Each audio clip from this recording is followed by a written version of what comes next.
Now let me show you where this crankshaft position sensor is located. Now that we have the alternator out the way, we've got the tensioner, the pulley, the water pump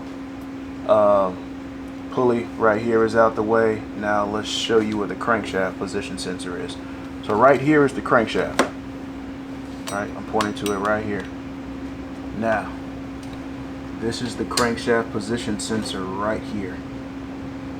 Alright, this is the electrical connector, and that's the sensor right here. And your sensor just hovers right there above the crankshaft, so it could read as that crankshaft rotates. It can provide that information back to the computer on the position of the crankshaft.